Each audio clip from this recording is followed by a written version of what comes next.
Una cariñosísima y cordial bienvenida. Estamos en un tiempo especial en el cual queremos compartir con todos nuestros amigos televidentes este tema anunciado que es tan emocionante. Enfermedades físicas, enfermedades mentales y emocionales que son arraigadas por espíritus malignos y cómo recibir la curación. Bueno, sabemos que este tema a veces es un poquito de rechazo para algunas personas, pero mire qué curiosidad.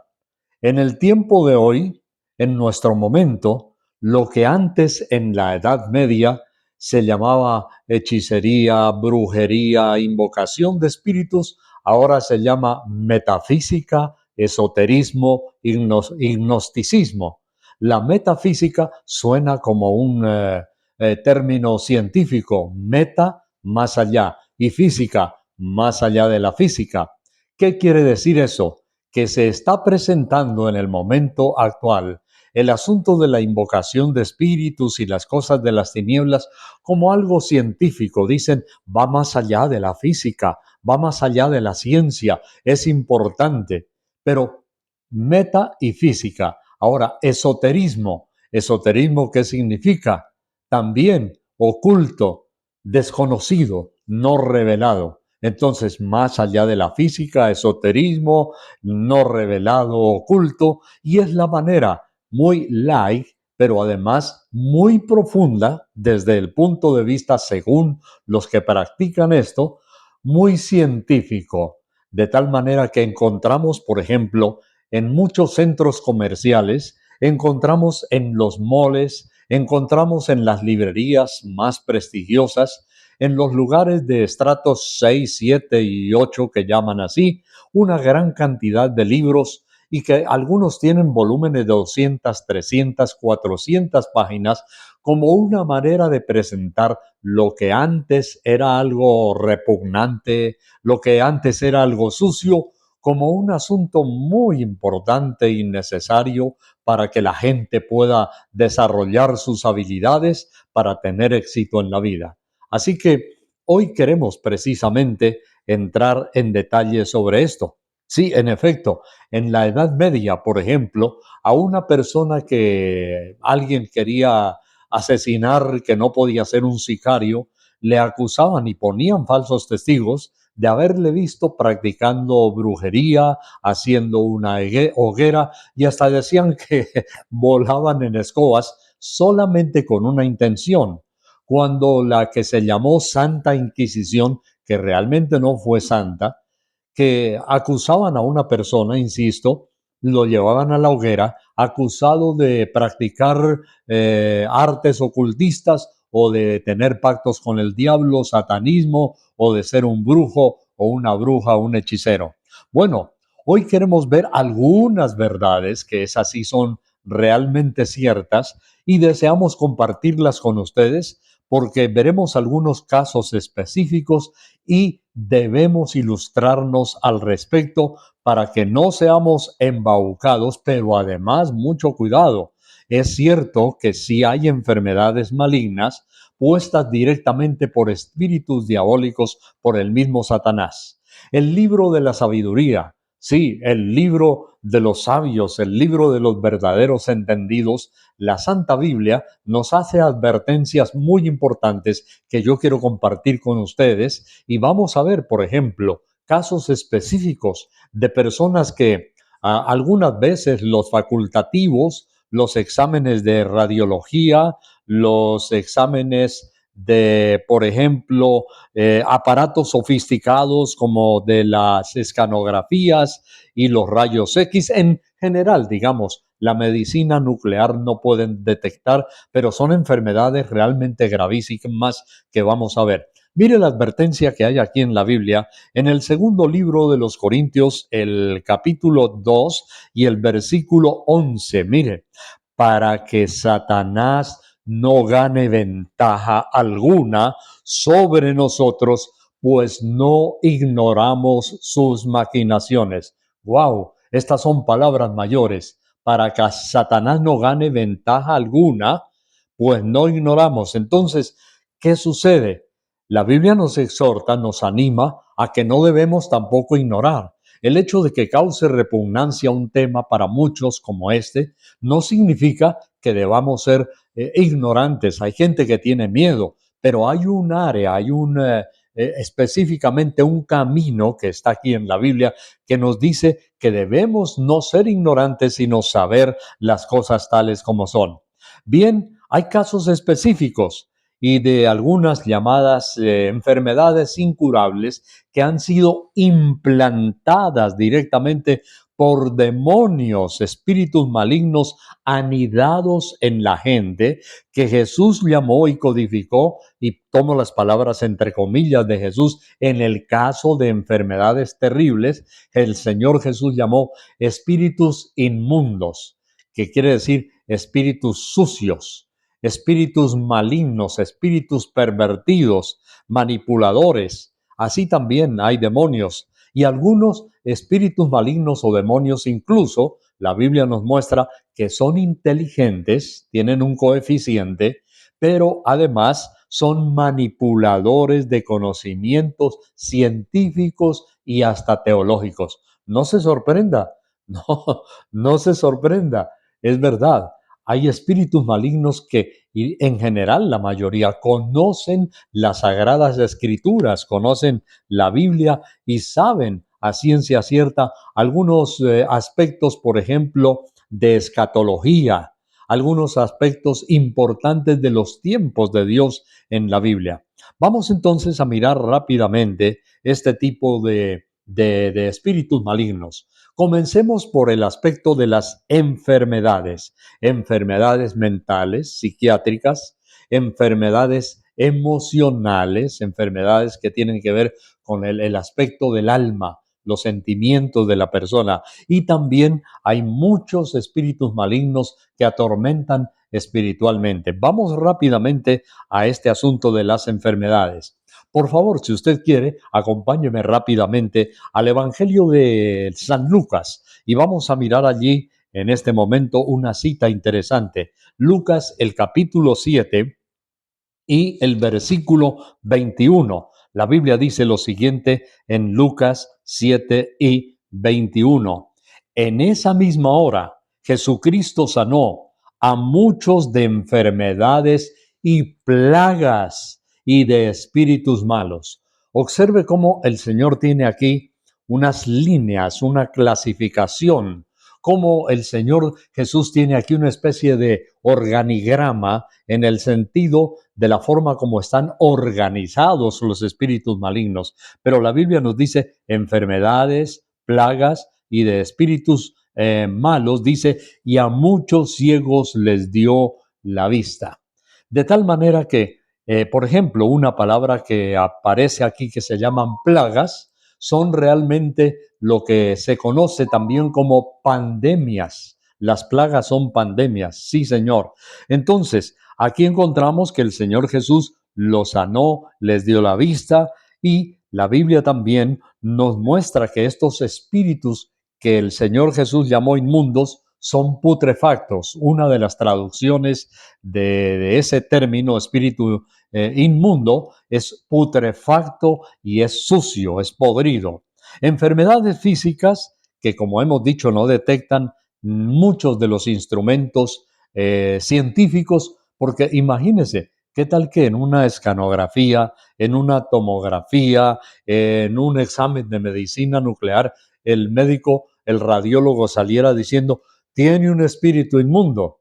Pues no, no va a suceder, porque una máquina no detecta realmente a un espíritu maligno, pero algunas enfermedades específicas, comprobadas. Ahora vamos allá rápidamente a Mateo, el capítulo 12, acompáñenme por favor, Mateo el capítulo 12 y vamos a leer los versículos 22 y 23 en el Evangelio según San Mateo. Esto es realmente muy interesante. Escuche lo que nos dice la Biblia. Entonces fue traído a Jesucristo un endemoniado, y escuche lo que viene enseguida, ciego y mudo. Ah, ¿qué tal? Un endemoniado, ciego y mudo. Enseguida dice, y le sanó de tal manera que el ciego y mudo veía y hablaba. ¡Wow! ¿Cómo así?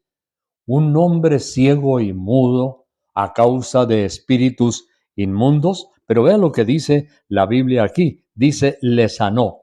A mí me gusta la palabra en el original griego aquí. Sanó es terapeuo, terapeuo. Mire qué interesante también. Originalmente, esta palabra viene a constituir lo que el término de nuestros días se llama terapia y terapéutico. Interesante, ¿verdad?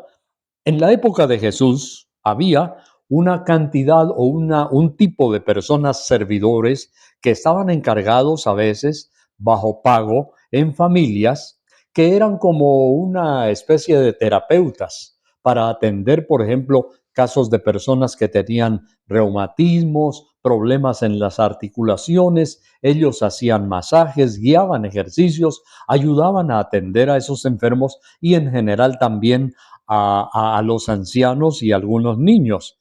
Así que ellos tenían una especie de connotación médica en el servicio de atender, de cuidar y de proveer para la persona enferma, para los que estaban necesitados. La Biblia dice que Jesús le sanó. ¿Cuál fue la terapia de Dios? Fue una terapia divina y se necesitaba. Seguramente que incluso hoy este mismo hombre que estaba ciego y mudo, tal vez la ciencia médica con toda seguridad no hubiera podido hacer nada por él, porque no hay posibilidades. Era un asunto de una terapia divina. Era un asunto de sacar un tipo de espíritu que la Biblia nos dice que lo mantenía ciego y lo mantenía mudo. Era una terapia de Dios. Por eso no está exagerada la palabra cuando algunas personas dicen teoterapia. Claro que la mayoría de las veces cuando oímos ese término teoterapia, se refiere más que todo a asuntos del alma, depresiones, culpabilidad, esquizofrenias y espíritus malignos que también son delirios de persecución. En la psicología y la psiquiatría de hoy se llaman delirios de persecución. Realmente son la mayoría, la gran mayoría de las veces son espíritus de persecución, esos delirios que hay en las personas. Bueno, entonces aquí ya encontramos un caso realmente muy específico que nos dice la Biblia. En el versículo 23 de este mismo capítulo dice, y toda la gente estaba atónita y decían, ¿será este el hijo de David? ¿Qué significaba? La mayoría de la gente y especialmente los teólogos judíos y los fariseos sabían que por la profecía en el árbol genealógico, el Mesías que vendría al mundo sería de la raíz de Isaí, que era David, el rey David, justamente. Entonces, ellos estaban siguiendo juiciosamente las escrituras y ya se estaban preguntando, ¿será este el hijo de David? Mas los fariseos, termina la Biblia diciendo aquí, al oírlo decían, este no echa fuera a los demonios, sino por Belcebú, príncipe de los demonios. Lo querían desprestigiar, lo querían difamar, lo querían calumniar. Esto me hace recordar la sucia política en muchos países del mundo donde para que el otro no gane, lo acusan de cosas perversas, de cosas terribles y lo tratan de desprestigiar. Bueno, eso hicieron con Jesús. Ahora, Belcebú, esa palabra que aparece aquí, realmente no era un término bíblico, no era un término judío, sino que más bien era un término de los cananeos, allá en el Antiguo Testamento, centenares de años antes de Cristo y de la época más o menos del Imperio Babilónico. Esos cananeos habían inventado que el diablo era Belcebú y Belcebú era quien causaba los males. El término se volvió tan popular que vino a ser acuñado incluso también en la terminología de los judíos. Bien, terminamos aquí mirando este aspecto y dice que lo acusaban de que él estaba trabajando, entre comillas. Hay algunos que dicen que trabajan con el diablo. Y hoy día en la metafísica, esoterismo y gnosticismo dicen que hay espíritus malos y espíritus buenos, que unos son los negros y otros dicen magia blanca. Entonces dicen que con la magia blanca sí pueden curar, sí pueden... Y es una astucia, una estrategia maligna de algunas personas, pero también del diablo, de hacer creer que el diablo tiene espíritus negros malos, como los que el Señor Jesús dijo inmundos, pero que también tiene espíritus blancos buenos. ¿Qué es eso de magia blanca? Es la misma demoniología, es la misma estrategia del diablo tratando de disfrazar, y mucha gente acude para que supuestamente le hagan magia blanca cuando lo que realmente está sucediendo es que hay espíritus demoníacos malignos, imitadores. Hay que tener muchísimo cuidado. Es interesante, a propósito, en las grandes librerías de metafísica de la nueva era, así se llama también la nueva era, encontramos gente muy ilustre. Allí hay personas con títulos universitarios, arquitectos, periodistas, hay políticos, mejor dicho, y se devoran los libros de la nueva era. Entonces, miren, esto es lo que Dios quiere. Por eso acabamos de leer en la epístola a los Corintios que para que no nos engañe Satanás, no ignoremos sus maquinaciones. Dios tiene también sus fieles, sus siervos, sus ministros, que en el tiempo actual están desenmascarando toda esta cantidad de parafernalias que, como han tenido, y lo hemos dicho ya, una especie de inmundicia, de sentimiento inmundo hacia el diablo ahora quiere presentarlo como medicina, como terapia, como un alcance, como una alternativa para que la gente se libere, por ejemplo, de sus complejos, de los sentimientos de culpabilidad, de la falta de autoestima, en fin, de todas las enfermedades que incluso psicólogos y psiquiatras también nos dicen. Sigamos adelante, por favor. Vamos ahora en este momento a Mateo el capítulo 9, un poquito más atrás ahí, el versículo 32 dice, mientras salían ellos, he aquí, le trajeron a Cristo un mudo endemoniado. Quiero insistir en esto, en este tipo de algunas de las enfermedades. Dice enseguida en el versículo 33 de Mateo 9, y echado fuera el demonio, el mudo habló, y la gente se maravillaba y decía, nunca se ha visto cosa semejante en Israel. En esa época, imagínense, hace más de 2000 años, pero con toda seguridad, y ha sucedido también que en este tiempo hay personas que han recibido en las cruzadas de evangelismo de muchos siervos de Dios. Evangelistas que hemos estado predicando en estadios, en coliseos, en plazas al aire libre, en auditorios, en iglesias, y han sucedido milagros. Incluso hoy hay gente que dice, nunca había visto algo así, que una persona pueda llegar a ser curada no por la medicina, sino específicamente por el poder de Dios. Ahora, atención, mucho cuidado. No estamos hablando más de la medicina, ni más faltaba.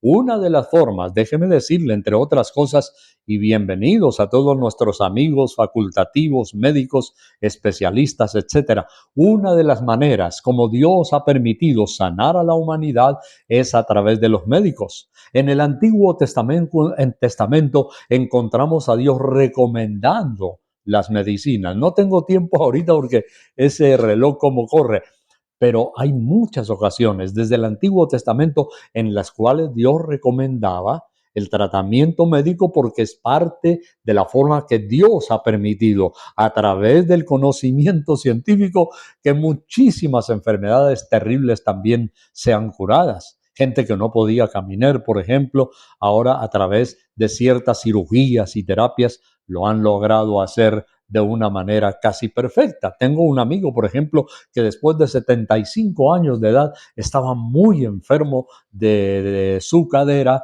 y le dolía y andaba mal, cojo, etcétera. Y le hicieron la cirugía y él mismo me decía, este amigo barranquillero, he quedado perfectamente bien y estoy contento. No había querido que me operaran porque tenía miedo de esos platinos que me podían reemplazar algunos huesos de la cadera. Así que No crean, no estamos tampoco diciendo que estamos en contra de la ciencia ni de la medicina, pero sí es un hecho muy cierto que hay cosas, hay enfermedades, hay asuntos, entre comillas, de genética espiritual y emocional que son demonios que el diablo ha implantado ahí en la persona. La medicina, por ejemplo, el descubrimiento del mapa genético, nos dice que hay ciertos genes dominantes, por ejemplo, que son los que se manifiestan de los padres o de la mamá a los hijos, y a veces se producen o se manifiestan mejor enfermedades que tenía el padre o la madre. Pero hay otros genes, los genes recesivos, que pueden venir de generaciones anteriores, incluso 4 generaciones atrás. Tatarabuelo, al abuelo, al padre, al hijo, etcétera, al nieto. Entonces, ¿qué podemos hacer frente a esas situaciones? Para mí lo asombroso, y esto es muy interesante, que la Biblia, oiga bien, la Biblia fue el primer libro que habló de la ingeniería genética antes que se descubrieran los genes dominantes y recesivos y antes que se descubriera el mapa genético del ser humano. Por ejemplo, en el libro de Números, el capítulo 28, en el Antiguo Testamento, la Biblia dice que como consecuencia de la maldad, de la iniquidad del género humano, habría enfermedades nuevas. Dice enfermedades malignas, dice la Biblia, desconocidas, dice en Números, también en Deuteronomio 28 específicamente, disculpe, y dice la Escritura que serían enfermedades que irían de los padres a los hijos y agrega hasta la tercera y cuarta generación. Permítanme decirles, sin exagerar, que el primer libro que habló del mapa genético, o mejor, de la ingeniería genética, de los problemas de los genes dominantes y recesivos, no fue ningún libro del siglo XIX, XX o XXI. El primer libro que habló de la genética y de las enfermedades malignas transmisibles a través de genes recesivos fue este que se llama la Biblia. Es como muchas cosas científicas. Nos vienen a decir, digamos, que Cristóbal Colón o algún científico descubrió que la Tierra era redonda. ¿Pero cuándo? Si la misma Biblia decía desde el Antiguo Testamento a través del profeta Isaías, Dios dio la revelación. Y el profeta Isaías dice, Dios se sentó sobre el círculo de la tierra. ¡Wow! ¿Cómo así? ¿De dónde sacó Isaías ese conocimiento? Fue una revelación científica, pero por no leer la Biblia, y es tanta la ignorancia de las sagradas escrituras, y hay gente que no quiere oír la palabra de Dios, que se han pasado por alto una cantidad de asuntos que no son solamente temas espirituales, temas emocionales, pero en la Biblia también hay una cantidad de ciencia. No tenemos tampoco tiempo ahorita para hablar de eso, pero es impresionante cómo en la Biblia hay grandes revelaciones de las galaxias, del movimiento de los astros, de la electricidad estática en el libro de los Salmos, convertida en ondas electromagnéticas por el ser humano para las transmisiones satelitales. Impresionante. Oiga, eso estaba en la Biblia. Un día de estos vamos a tener que dar un asunto específico solamente sobre las cosas científicas que ya estaban en la Biblia. Ahora, ¿por qué viene? ¿Por qué hablamos de esto? Vamos a algo muy interesante. Y es que imagínense, sucede también que hay pactos con el diablo que han hecho tatarabuelos para entregar a sus hijos, nietos, bisnietos, hasta la cuarta generación. Yo he tenido casos donde he estado predicando, disculpen, tampoco tengo tiempo para mencionarlos todos, pero casos específicos donde familias han sufrido, por ejemplo, de cierto tipo de locuras y esquizofrenias. Y al estudiar o al investigar con la misma familia, el abuelo, el tatarabuelo, o mejor, después el nieto, el bisnieto, bueno, hemos llegado a la conclusión y por casos específicos acentuales que un abuelo o un tatarabuelo era un adorador de Satanás, era una persona que hacía misas satánicas, practicaba el espiritismo diabólico y que él afectó a sus generaciones. Así que no me extraña, por ejemplo, esto que acabamos de leer, cuando la Biblia dice que sanó a mucha gente que eran mudos, que eran ciegos. Pero bueno, vamos rápidamente, por favor, a Marcos, el capítulo 7 y el versículo 32. ¿Me quiere acompañar?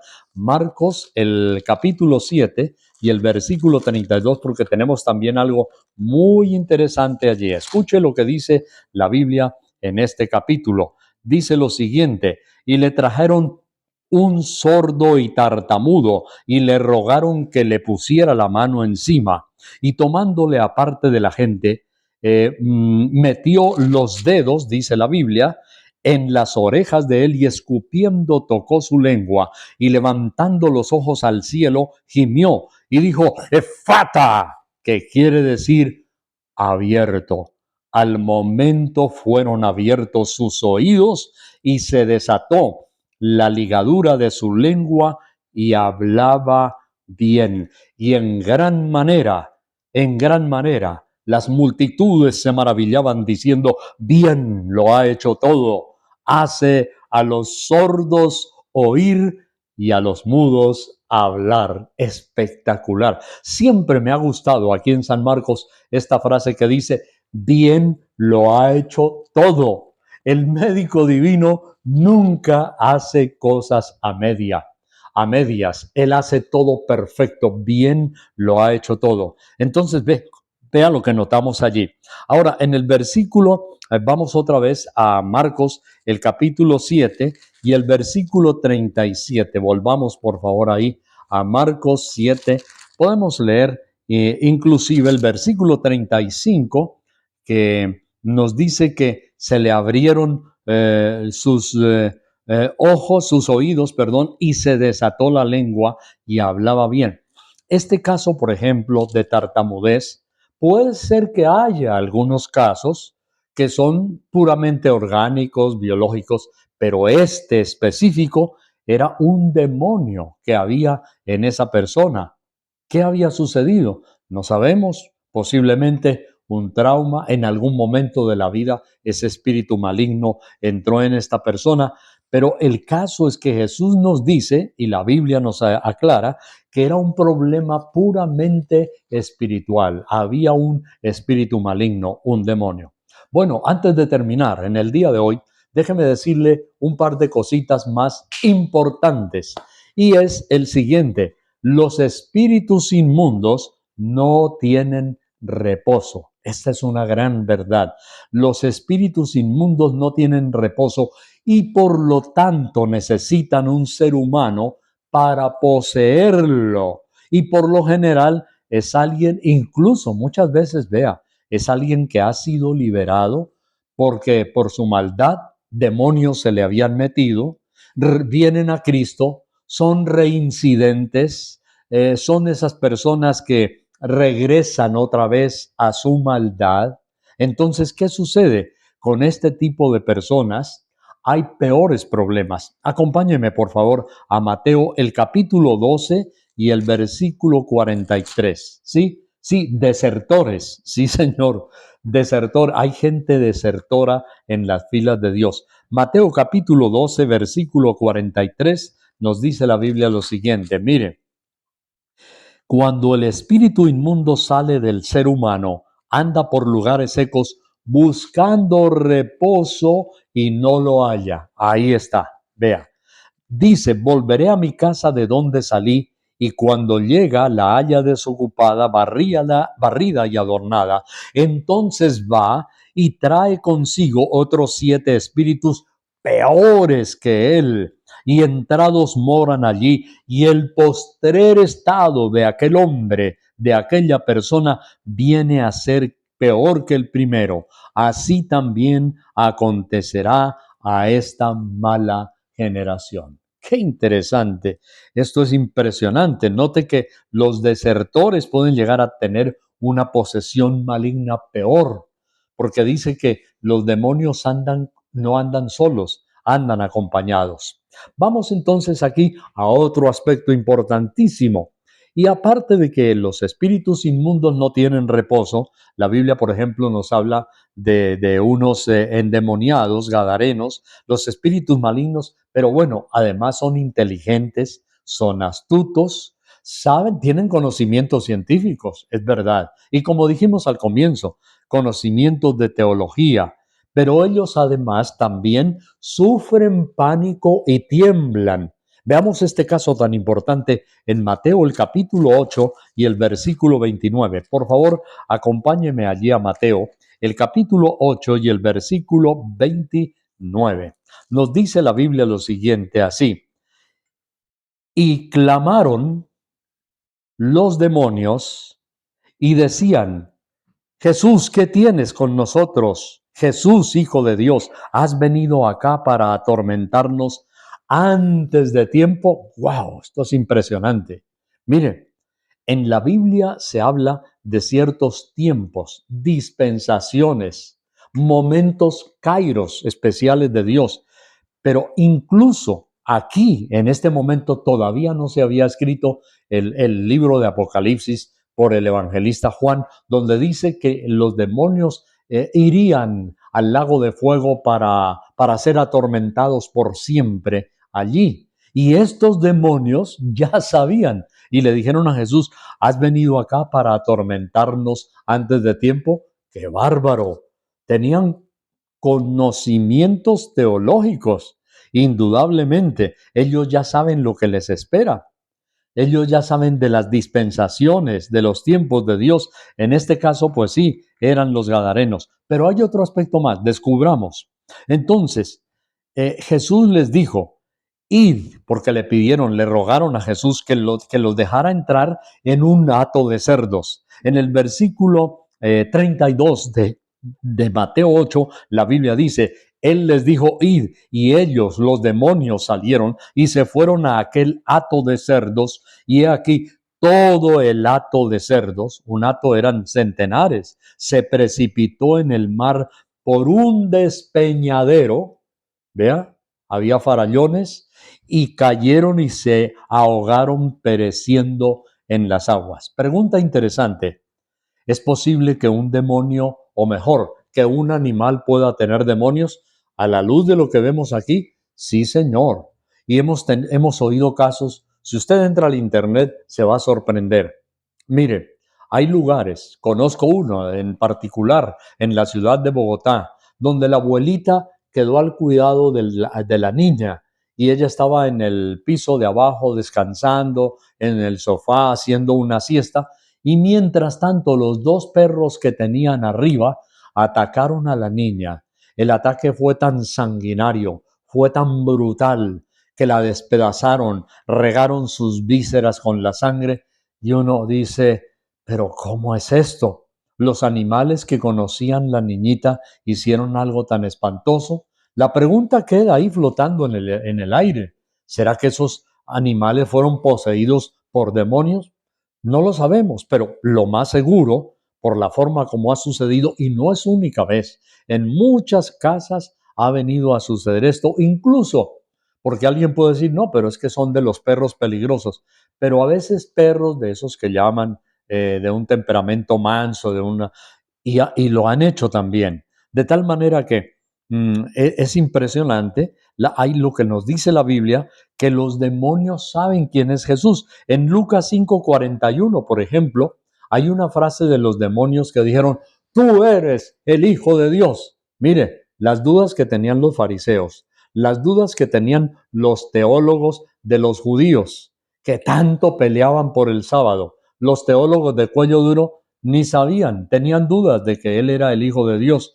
Pero mire, los demonios dijeron: tú eres el Hijo de Dios. Impresionante. Bueno, y voy a concluir en el día de hoy, y permítame decirle algo también muy importante, y es quizá lo más fundamental y básico para el día de hoy. La Biblia nos muestra que Jesús fue quien venció a Satanás. Y me voy rápido a recordar en Lucas el capítulo 4, cuando la Biblia dice que el mismo diablo tentó a Jesús, y qué impresionante, le citó varias escrituras del Antiguo Testamento. Por favor, parecía un predicador. Una de ellas le dijo: mira, tírate de arriba del pináculo del templo aquí en Jerusalén. Nada te va a pasar, porque la Biblia dice: a sus ángeles mandará cerca de ti para que te recojan y tu pie no tropiece en piedra. El Señor Jesús reprendió: apártate de mí, Satanás. Mire, el diablo conocía las escrituras. Si Jesús le hubiera obedecido, habría quedado bajo la jurisdicción, esta palabra, bajo la autoridad de Satanás, y hubiera sido realmente un fracaso. Pero observe, el diablo conocía las escrituras, que convirtiera las piedras en pan si era hijo de Dios. Estaría obedeciendo a Satanás. Hubiera sido un desastre, una tragedia para el cielo y para toda la humanidad. Pero hay algo aquí importante, y es que el Señor le venció, le reprendió. Pero específicamente, aunque hay muchísimas citas bíblicas, déjeme destacarle nomás ya un par o unas 2 o 3 citas y vamos a orar enseguida. Yo quiero que usted vaya conmigo y recuerde, por ejemplo, el libro de los Hechos, el capítulo 10 y el versículo 38. La Biblia nos da una revelación allí que para muchos es bien conocida, pero yo quiero repetirla para que usted, por favor, la grabe, se quede con ella, tenga fe en lo que la palabra de Dios nos dice acerca de Jesucristo de Nazaret. Entonces, allí la Biblia nos habla y nos dice acerca de Jesucristo y nos dice que nosotros hemos vencido al diablo y que Jesús es nuestro jefe. Dice la Biblia: como Dios ungió con el Espíritu Santo y con poder a Jesús de Nazaret. Esto es muy importante, tener la unción y el poder del Espíritu Santo. Y cómo Jesús anduvo: número 1, haciendo bienes; 2, sanando a todos los oprimidos por el diablo, porque Dios estaba con él. El Señor Jesús venció a Satanás. Y una pregunta que flota por ahí: ¿es posible que haya demonios en ambientes religiosos? Claro que sí. En Lucas, el capítulo 13, la Biblia nos habla de una mujer que por 18 años andaba encorvada y en ninguna manera se podía enderezar.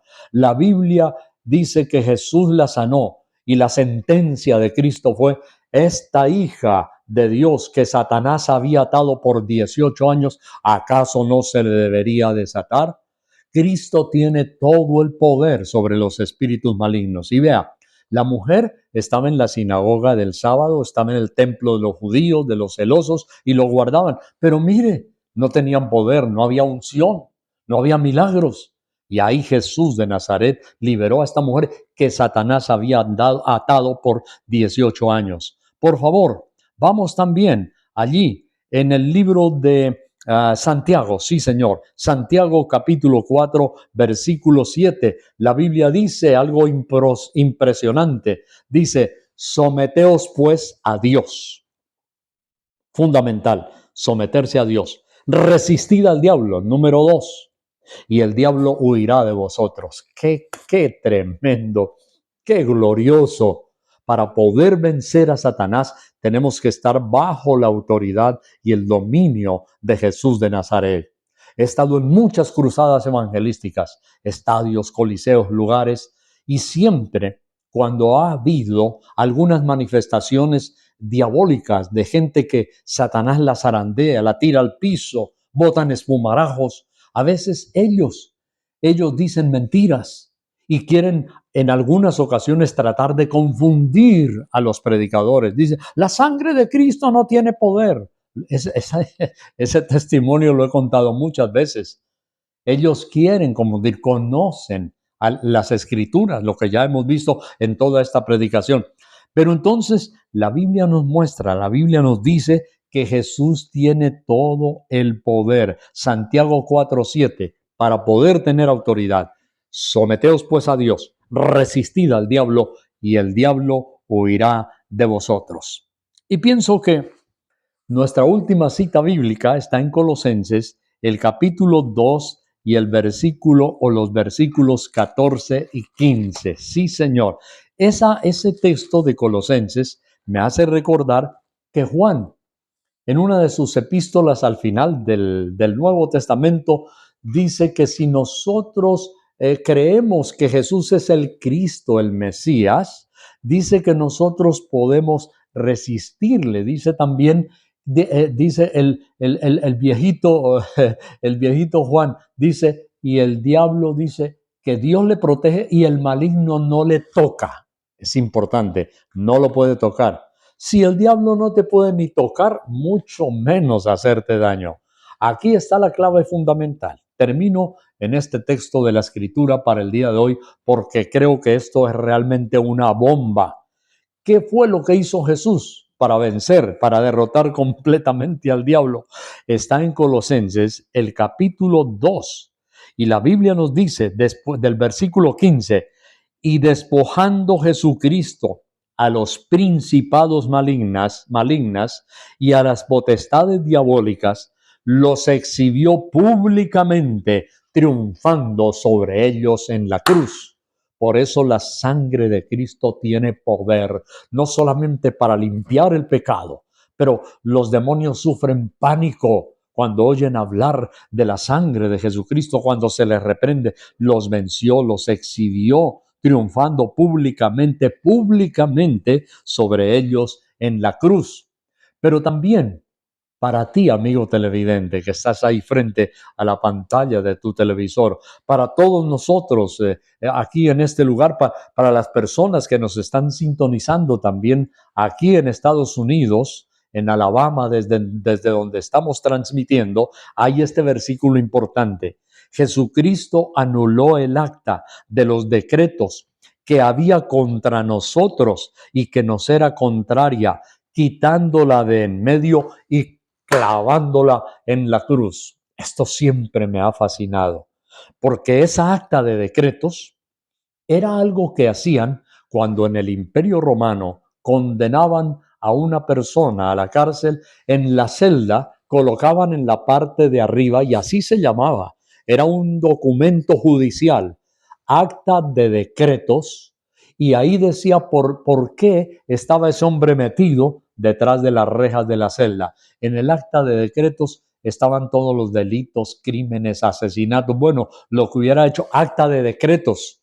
Así que para la gente de esa época, cuando Pablo escribió esto, sabía perfectamente, ellos sabían a qué se refería, anulando el acta de decretos que habría contra nosotros.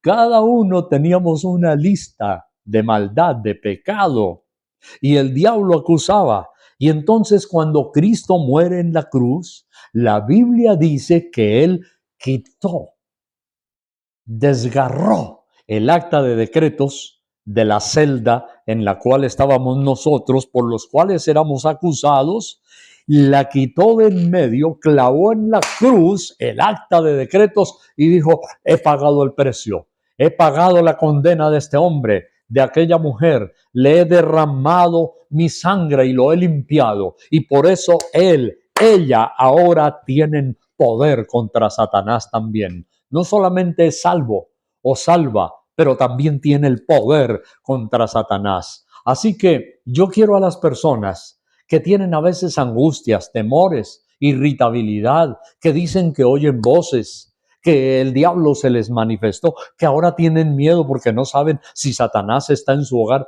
Yo quiero decirle a usted, amigo televidente, que nos escucha y nos ve por primera vez, y también a todos, la solución: someteos a Dios.